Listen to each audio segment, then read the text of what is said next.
Hello, what is up mga ma'am, sir, ma'am? Ako po si Ralph Cifra, isang visual artist from Manila. And today we are going to customize the 3D printed wolf from Justin Duerme of Just a Paptograph. Thank you very much, Sir Justin, for this very cool 3D printed wolf na statue. Super nice, very detailed.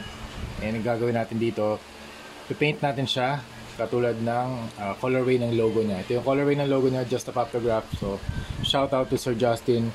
Ito yung ex-deal namin. Ang ex-deal namin ito.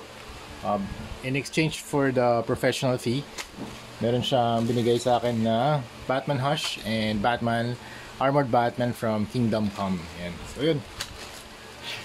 Ito na ang...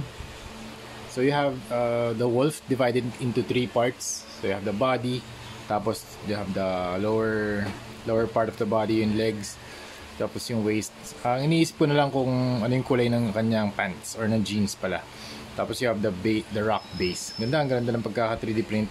Ang gagamitin natin primer dito ay ito, Bosny Flat Black. Okay? Ganda ng texture. Tingnan nyo yung face. Tapos tingnan yung mga fur, tsaka yung mga hair dito. Tapos look the nails, hindi na siya super sharp, pero matibay naman yung 3D print niya. Yan, may mga medyo ito matalas lang yung mga hairs dito, pero be very careful lang sa mga sharp edges. Okay? May mga filaments, may mga resin. Alam ko pag ganito resin to yung ganitong klaseng mga prints. Resin prints. Teka, tinatanggal ko lang yung may mga residue pa ng resin Ayan, for assembly naman, madali lang to i-assemble. Super glue lang to Super glue, tapos ano to? Ano ba yun?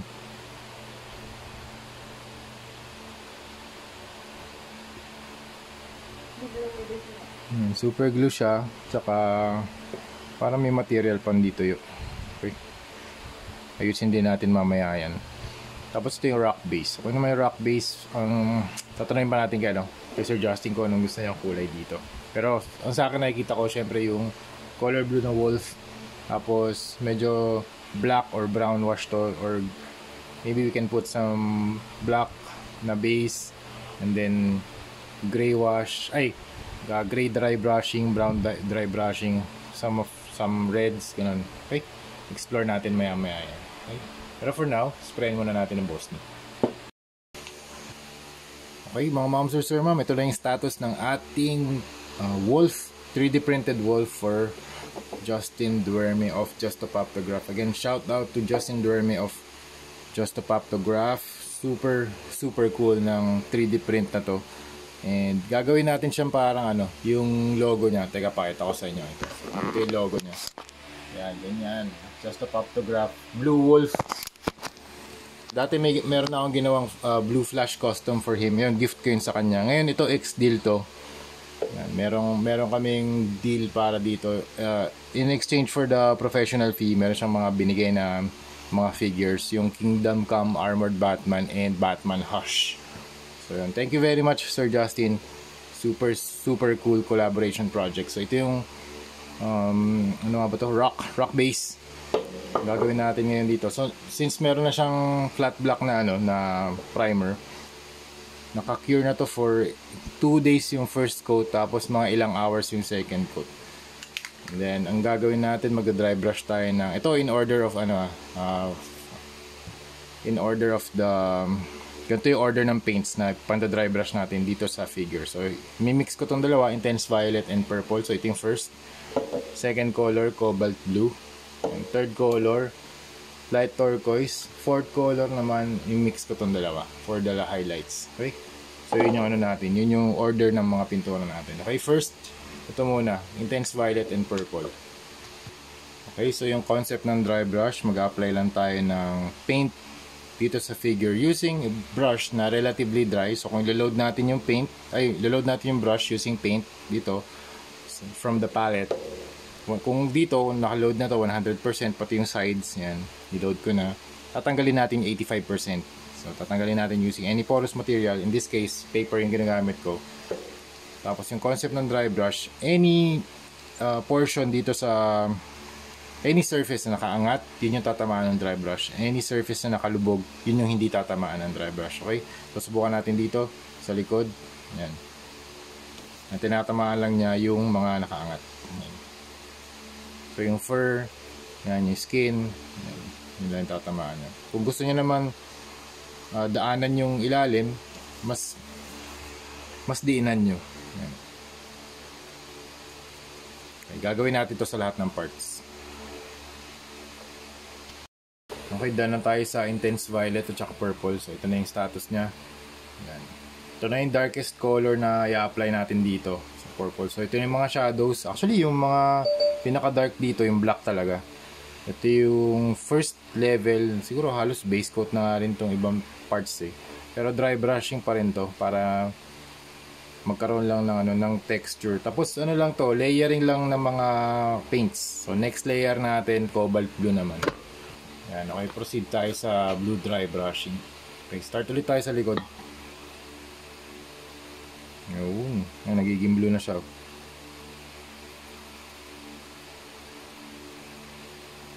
Pwede yung movement ng brush nyo, up and down, left or right. Yan, kung anong direction nyo gusto. Kung gusto nyo lagyan ng paint yung ilalim, pwedeng pa ganito. Yan. Pwede yung tusok-tusokin yung mga sections. Total, since dry brush naman to, konting paint lang naman yung nasa brush. So, unti-unti lang yung transfer ng paint dito sa sa figure. Ayan, nagke-create na siya ng gradient. Okay, next naman sa lineup natin, PH149 light turquoise naman gagamitin natin for the next layer of paint. Okay, pwede natin i-try dito. At itong section na to, dito ko lang muna i-demo kasi magla-live tayo sa Facebook in a while, kaya yan, dry brush tayo ng light turquoise dito. Yan. Demo lang muna to kasi gusto ko mag-demo rin sa Facebook live. Yan. So sa likod lang muna tayo magde-demo ngayon. Yan. Huwag nating daanan yung mga yung mga paint kanina. Yung mga layer natin. Gusto ko nag-show up pa rin yung intense purple, intense violet tsaka purple and yung blue. Yan. So ganyan yung ganyan yung finish ng ating wolf. Pero mag-layer pa tayo diyan para mas maging blue.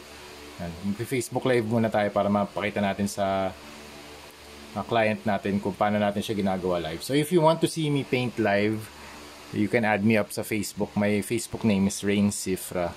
And add me up para makita nyo kung paano ko paint to ng live. So you can ask questions there, Q&A. You can ask tips, kung ano bang paint na ginagamit, ano ang primer. Yan. So yun, tuturuan ko kayo doon real time. Okay, real time. Kung meron kayong questions doon real time, sasagutin ko kung alam ko. Kung hindi ko naman alam yung sagot, sabihin ko lang hindi ko alam. Okay? So yun, log out muna ako rito sa YouTube. Babalik ako sa Facebook. Tapos after nun, babalik ulit ako dito. Tapos na yung ating wolf na design. Painting ng wolf. Tapos na yung paint layers for the wolf. And then we will proceed with the base. Okay, kakatapos lang ng ating Facebook live. And ito na yung status ng ating project. So here's the wolf. Pag kinabit natin, halos kompleto na siya. 56 minutes tayo nag-live. And I think we are done. Almost done with the wolf's body. Dito na lang tayo sa shorts, magko-concentrate in a while. Pero ang ginawa ko dito kanina, nag-layer tayo ng light turquoise, and ngayon gagamit naman tayo ng ultra white para din sa mga highlights pa. Additional highlights lang, ayan dito sa kanyang fur. Tapos after nito, pwede pa tayo mag-add. Actually, mag-add pa ako ng isa pang layer para merong variation, hindi lang siya monochromatic na blue. Yan, ito yung next layer natin. Ito na yung pinaka last layer for the highlights natin. So water based acrylic primer, matte white and phthalo green naman. Yan, kasi kung dito sa status natin ngayon, puro blue yung hue natin, yung kulay ng paint. So dagdagan natin siya ng isa pang layer para lang ma-break yung monotony ng blue. So, ito yung green natin. Para siyang mint green na yung mixture. Ayan. Tapos dito lang natin lagay sa pinaka highlights natin. Pinakatatamaan ng ilaw. Yan. Para lang merong variation ng kulay. Kasi sa ngayon, medyo low ko yung contrast eh. Dagdagan lang natin ng contrast. Yun lang. Kaya natin ginagawa tong parang isa pang level of highlights. Okay, next step naman, mag-apply tayo ng white paint dito sa kanyang part ng nose. Actually, sa ilalim ng nose near the mouth. Yan. Ang ginagamit ko dito ngayon, ultra white. Para mas, actually, stronger coverage nga yung gamit ko dito. Yan. Thank you, Hero Paints, for that formulation dun sa white. Kasi mas konti yung patong, konti yung coats na kailangan para mas maging super white talaga. So I'm really happy with the formulation. Yan. Yan. Tapos dito din sa mata, gagawan din natin ng mas bright na eyes. Yan. Ang pangalan nitong wolf na to ay si Zephyr. So let's make the eyes brighter. Yan. Hindi naman kailangan super detailed, pero ayan. Let's do whiter eyes. Gagawin natin mas glow, nag-glow yung mata niya. Okay. Yan. Tapos ang ngipin naman, lagyan din natin ng white na dry brush.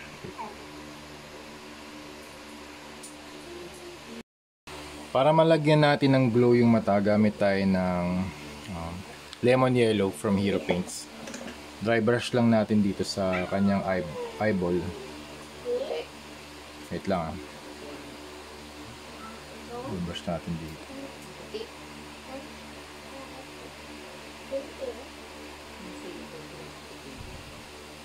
May maglagay din tayo ng orange naman dito sa kanyang eyes.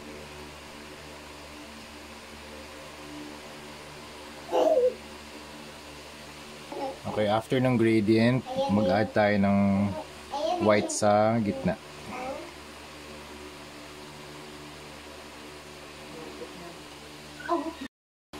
Okay, dito naman sa mouth, gamit tayo ng warm red, okay, from Hero Paints. Right, base coat lang muna, tapos dry brush na lang natin with lighter red. Okay. Meron palang peg dun, oh. Hindi ko alam kung ano pwedeng insert dun.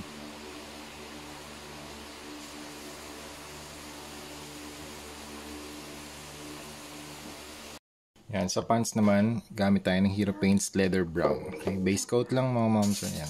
Mga nakatatlong coats na tayo dito. Careful. Tapos for highlights, gamit tayo ng Earth Tan. Okay.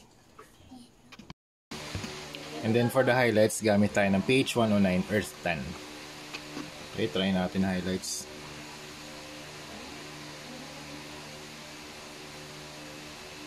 Okay, nag-work naman.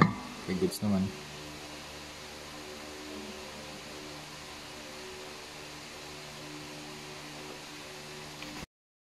Alright, para naman sa belt, gamit tayo ng PH 179 Black from Armored Komodo Water Paste Primer.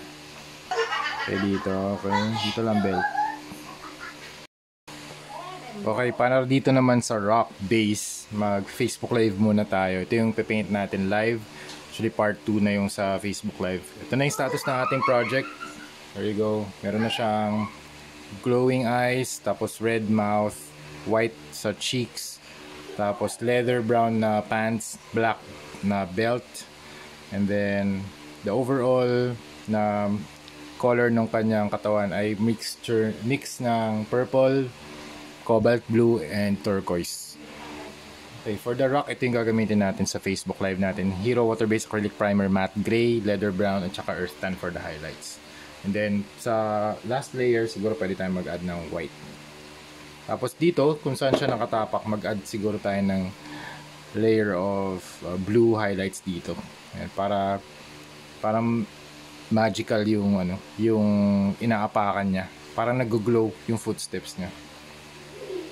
I mean footprints pala.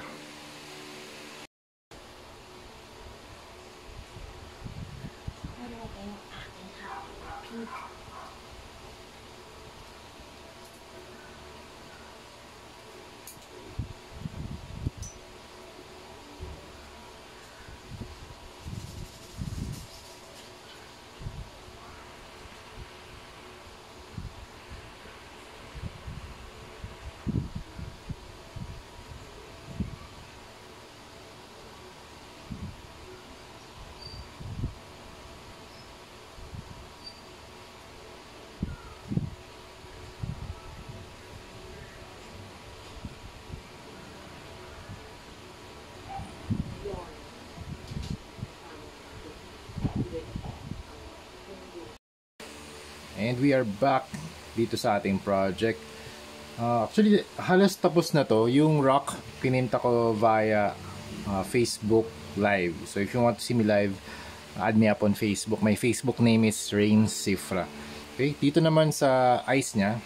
So nag-send ng message sa akin si Sir Justin na if we can do the ice na medyo dark blue. Teka, tanggalin ko lang to. Hindi ko matanggal. Ayan. Can do the eyes dark blue, tapos yung pupils niya light blue tsaka turquoise. So very dark yung paligid. Usually parang black na siya, close to black, pero lagyan natin ng purple hue. Parang yung pinaka darkest shade natin dito, purple, dark tsaka blue. Yun yung pinaka dark hue natin. I-mix natin, tapos sa gitna maglalagay tayo ng pupil. Alright, ito yung mix nating mga kulay para dun sa part around the eyes. PH 179 black, intense violet, and purple. Yan, ito yung color na gagamitin natin. Mas maraming black. Pero ito yung intense violet, ito yung purple. Ganda ng kulay ng ng mga Armored Komodo tsaka Hero Paints. Shout out to Armored Komodo and Hero Paints. Okay, lagay lang natin dito sa eyes niya. Revise lang natin.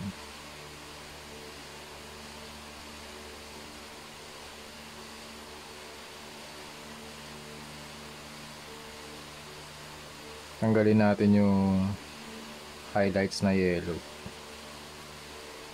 Pwede namang mabalik yan eh. Mamaya magda-dry brush ulit tayo ng blue.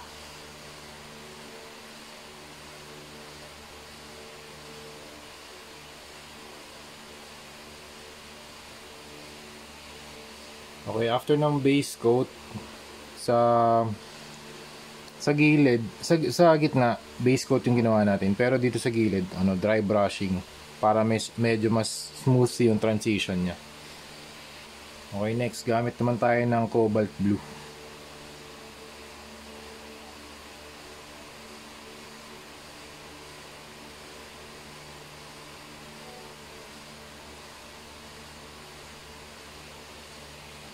Okay, after ng cobalt blue, turquoise naman.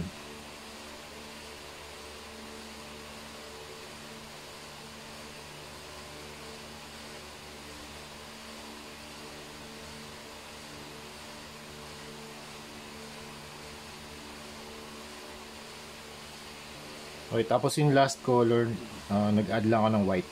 Ultra white from Hero Paints. Ito yung white.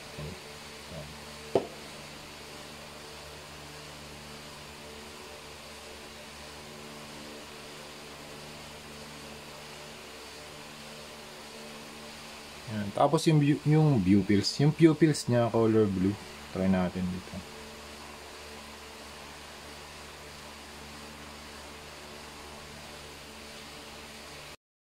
Tapos ito yung gagamitin natin para dun sa pupils niya. Ultra white from Hero Paints. Yan. Medyo maliit lang yung yung dot, yung pupils niya. Kaya ito ginamit ko, yung brush na super fine. 50 yung number niya. Weijuang brush from artsmoto.ph.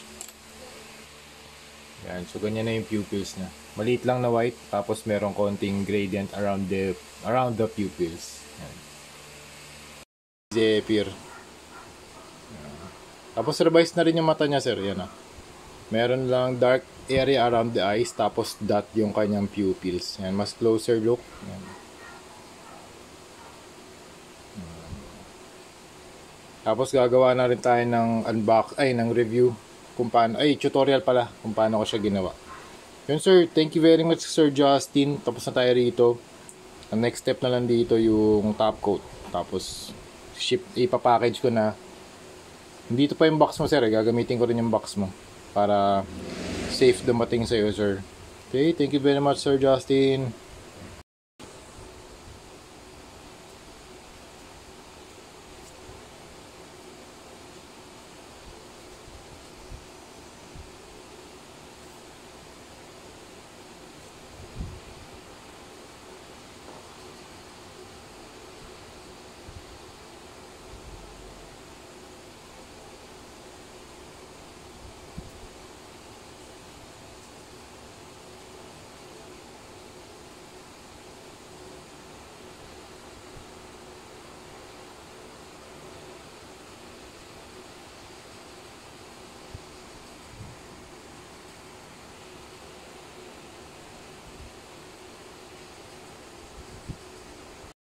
And yung last step na gagawin natin ay mag-a-apply tayo ng Bossni number 191 flat clear dito sa ating statue para maprotektahan yung statue ng from minor scratches and paint rubs. So yung material nito ay 3D printed. Thank you very much, Sir Justin Duerme, for this opportunity na makapag-collaborate again sa'yo. Super grateful, thankful for that. And natutuwa rin ako sa gumawa nito. Hindi ko alam actually kung sino gumawa ng 3D printed, pero maganda yung material. Okay yung pagkaka-print niya, hindi siya brittle. And ang gagawin lang dito, i-glue lang siya. So, maglalagay lang ng super glue dito sa waist area, tsaka dito sa feet. Kasi may mga pegs yan para hindi siya gumalaw. Pero hindi tayo mag-apply ng super glue. Si Sir Justin na mag-apply kasi kailangan natin i-ship to, ihiwa-hiwalay para mas protected yung statue. So yun, ginawa ko tong rock sa Facebook Live. And yan, if you want to see me paint live, add me up on Facebook. My name is Rain Sifra. So yung pinabago niya lang dito yung eyes. Yan, ginawa nating dark area around the eyes, tapos meron lang bright na pupil na white, tapos may blue na gradient around it. Okay, everything else yan, gusto na ni client. So yun, if you want to buy some McFarlane toys sa Just a Paptograph, nagkakaroon siya ng mga live videos, live sell si Sir Justin. Again, thank you very much for this opportunity, for this collaboration project. Hopefully marami pa tayong gagawin in the future. Okay, so yun, ito na yung likod, ito yung fur, tapos yung actually siya nagsuggest ng ito real time to, yung ginagawa kong rock.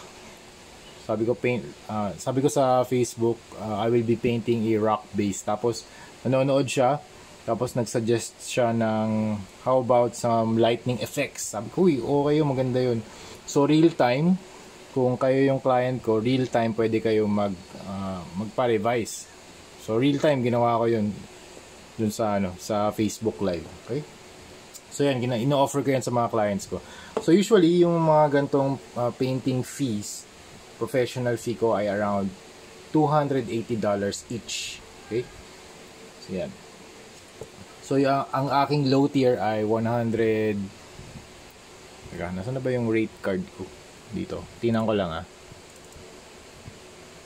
rate card ko 2023 pa pala to. Ayun, nakita ko na. 180 USD for battle damage or weathering. Tapos dito sa mga custom repaints, 280 USD or 15,800 pesos. For the high tier or yung level 3 naman, custom repaint, yung mga hologram or mas advanced na painting styles, 380 USD. So, yun. Thank you very much for watching, and yun, see you sa next video. Bye-bye. Upload ko na yung i-edit ko na yung tutorial video natin.